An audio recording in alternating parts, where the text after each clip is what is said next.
Dear Maxim Vladimirovich, dear Sergei Yuryevich, colleagues, friends, we are pleased to welcome you to Moscow at another joint meeting of the boards of the foreign ministries of Russia and Belarus.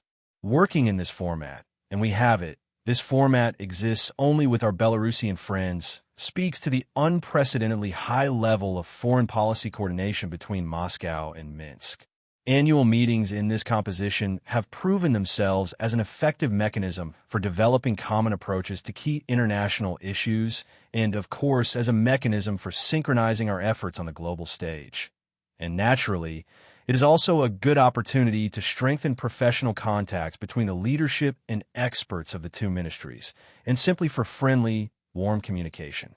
Today we are summarizing the results of the outgoing year, which passed under the sign of the 80th anniversary of victory in the Great Patriotic War, a sacred holiday for Belarusians and Russians.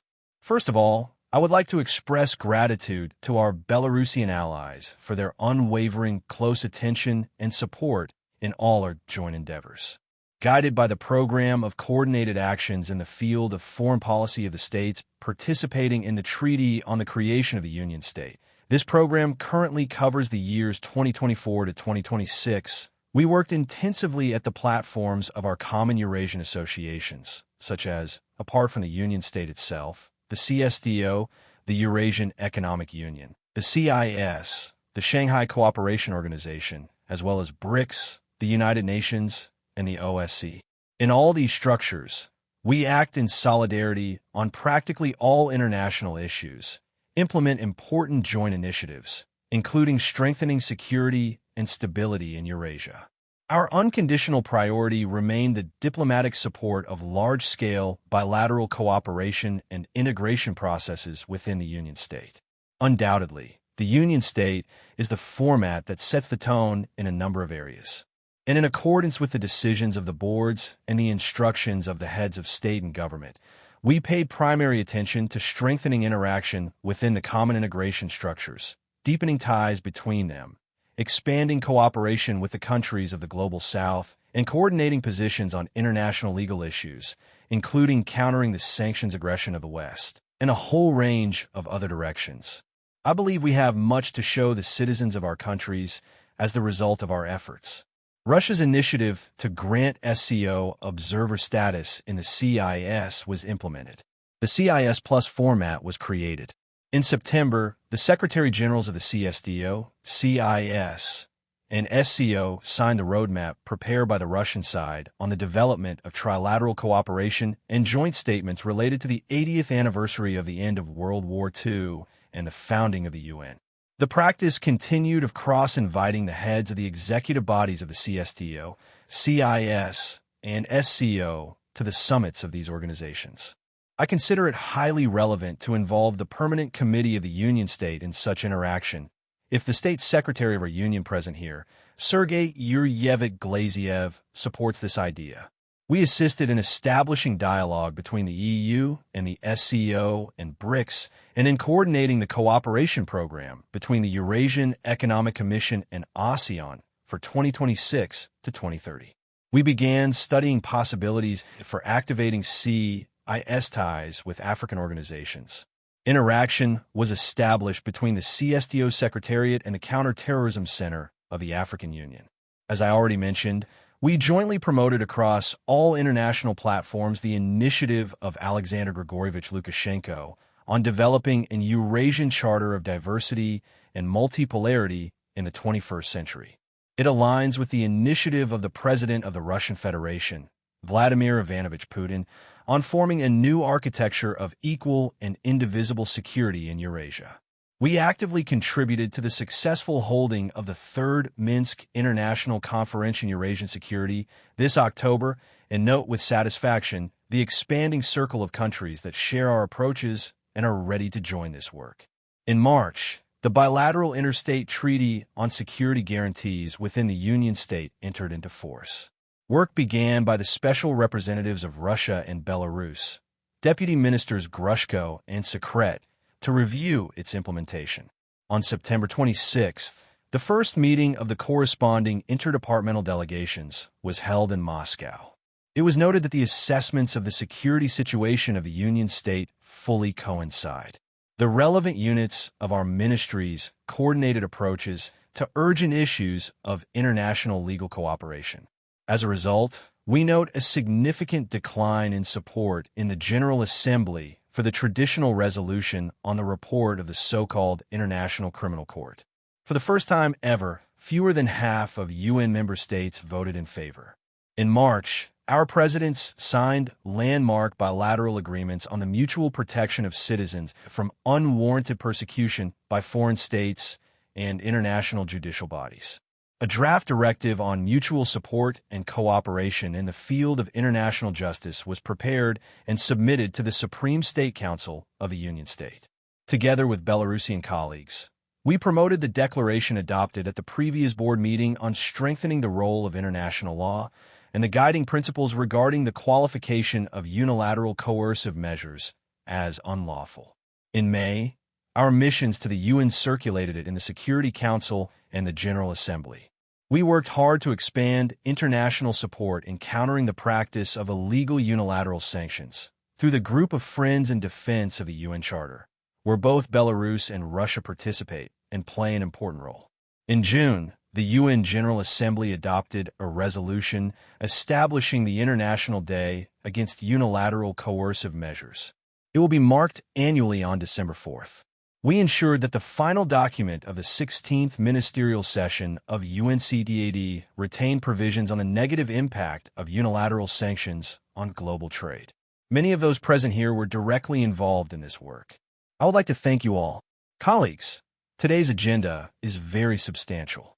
We will discuss issues of joint use of tools of humanitarian policy, promotion of traditional values, preservation of historical memory, and then we'll review interaction with friendly states and their associations, as well as our approaches to relations with states whose governments pursue openly unfriendly policies toward us. And of course, this includes our relations with organizations that deviate from their charter principles and are guided not by impartiality and equidistance, but try to take political positions, mostly pro-Western ones. Special attention will also be given to exchanging experience on information support of foreign policy. Following the results, as usual, we plan to sign the board's resolution and the consultation plan between our ministries for the next year, 2026. Thank you for your attention. That I give the floor to Maxim Ryzhenkov. Thank you, Sergei Lavrov. Dear colleagues, first of all, I would like to thank you for the warm welcome and the atmosphere of hospitality that traditionally accompanies our meetings. Already yesterday, we immersed ourselves in this atmosphere, which allowed us to discuss in great detail many sensitive issues, both in our relations and on the international agenda as a whole. I want to particularly emphasize the well-coordinated work of our foreign ministries. The level of coordination between our ministries is truly unprecedented, as Sergei Viktorovich said. And I want to say especially that we, the Belarusian side, highly value this cooperation format. The presidents of Belarus and Russia have created the very framework of cooperation that allows us to act confidently in any situation. The constant dialogue at the highest level gives us the opportunity not only to promptly resolve the most difficult issues, but also to demonstrate the special nature of the brotherly relations between Belarus and Russia. A vivid example of such coordination was last year's signing of the Treaty on Security Guarantees. The primary task of the appointed special representatives, as Sergei Viktorovich already mentioned, the deputy foreign ministers, is to develop mechanisms for implementing the document and to coordinate approaches to its enforcement. While Europe chooses a course toward militarisation, border closures, and sanction policies, we, together with our Russian colleagues, are building a fundamentally new, different model, a security architecture based on mutual trust and allied obligations. In this context, our joint work to strengthen trust and create a stable security architecture in our common Eurasian space is especially important. Our principal position remains unchanged. Security must be unified and indivisible for all. This is precisely the subject of the Third Minsk International Conference on Eurasian Security, which we recently held in Minsk. I once again express gratitude to the Russian side, and personally to you, Sergei Viktorovich, for your substantive participation and for enriching the conference with fresh and interesting ideas. A number of states have already joined the statement presented at the conference on the common Belarusian-Russian vision of the Eurasian Charter to Diversity and Multipolarity. Many countries declared support for the main elements of this charter. We are ready to discuss with Russian colleagues further ways of promoting this initiative. We, for our part, welcome and support Russia's efforts aimed at resolving the Ukrainian crisis and achieving a peace agreement. We share the position of the Russian Federation that a final and sustainable settlement is possible only through complete and irreversible elimination of the causes of the conflict. As for the economic track, despite ongoing sanctions pressure, we have achieved impressive results in our trade and economic relations. According to the results of the first half of 2025, Belarus confidently ranks fourth among Russia's foreign trade partners after China, India, and Turkey. If we compare those states with Belarus, the scale makes our success particularly evident. I would especially like to note regional cooperation. The personal involvement of the president of Belarus sets a high standard of interaction. This year alone, he held 18 meetings with the heads of key Russian regions, from Kaliningrad to Khabarovsk. They occur almost weekly. Just yesterday, a meeting with the governor of Yaroslavl region took place. We are grateful to our Russian colleagues for expanding Belarus's diplomatic presence in Russian regions. In 2023 to 2025, 6 embassy branches have been transformed into consulates general. This year alone, consulates opened in Vladivostok, Kaliningrad, and Nizhny Novgorod. By the end of the year, we plan to open a branch in Voronezh.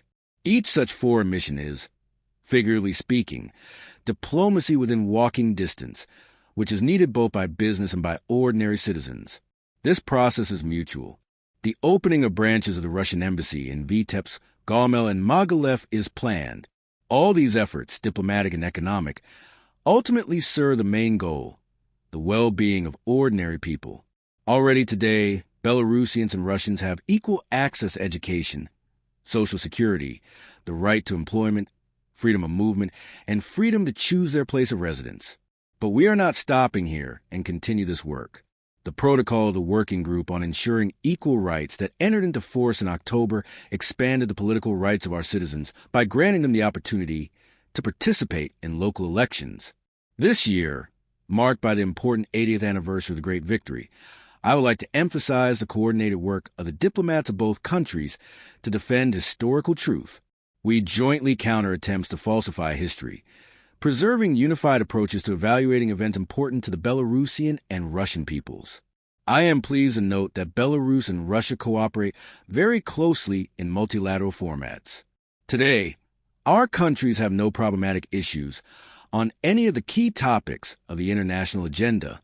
We unconditionally support each other, including in elections to UN bodies, and jointly promote our common interests. We also jointly counter any attempts to use international platforms to discredit our countries. We are grateful that Russia consistently opposes all anti-Belarusian initiatives of the West at international venues, such as the ILO and the UN Human Rights Council. Belarus, for its part, acts the same way regarding anti-Russian initiatives, including in the UN General Assembly. I would especially like to emphasize, we did not coordinate this beforehand, but the speeches at the UN General Assembly by our delegations were almost identical, which shows that on many issues of today's global agenda, we not only listen to one another, but also view the world with the same perspective. In this regard, we support Russia's initiative on implementing the Declaration on Strengthening the Role of International Law and the guiding principles regarding the qualification of unilateral coercive measures as unlawful. We are interested in continued close coordination to use the joint potential of our two countries to promote economic and humanitarian interests in the countries of the Global South, which we increasingly call the Global Majority, using the potential of flagship structures such as the SCO and BRICS. It is in our common interest to strengthen the authority of the CIS. This strategy was enshrined by the Dushanbe Summit decision to grant the SCO observer status in the CIS and to establish the CIS Plus format. Dear colleagues, I note with satisfaction the successful implementation so far of our program of coordinated actions in the field of foreign policy for 2024 to 2026, the implementation of the decisions of the previous joint board meeting of our ministries, and the plan of consultations for this year. We have a good foundation to proceed to a substantive discussion of the agenda that was very thoroughly outlined by the head of the Russian Foreign Ministry. Thank you for your attention.